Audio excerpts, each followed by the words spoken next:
Wounds and withdrawal. I've had a difficult time trying to come up with something for this distinction. That's why it's taken me a while to do this video.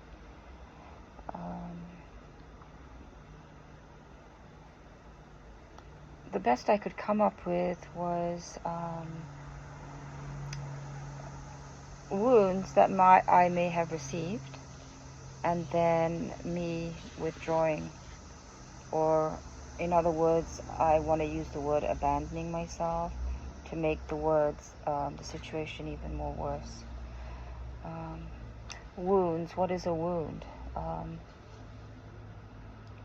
I feel like a wound can be, it doesn't even have to be real.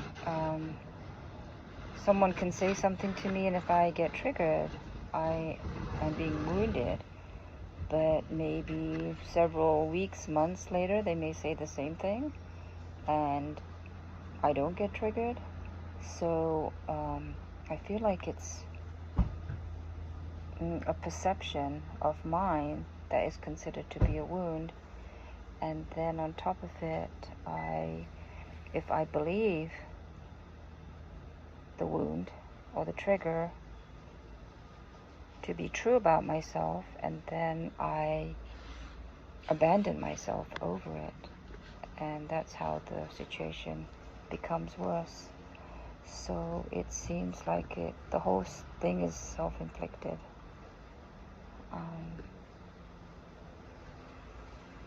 So it can be self-inflicted if it's coming from the outside, it's coming from the inside, or if I say something to someone and it hurts them.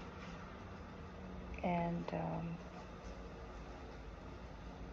I think when I say something, it's the intention behind it, because I may say something to somebody with good intentions, but it may still hurt them, and they consider it a wound.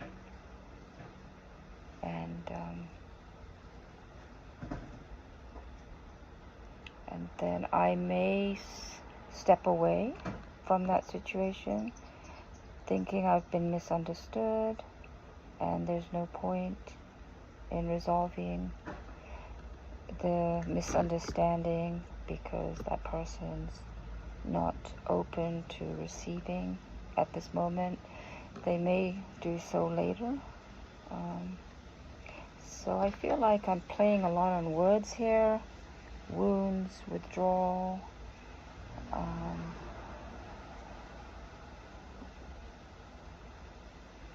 Yeah, I think true healing comes when one knows themselves, and it doesn't really matter what someone says.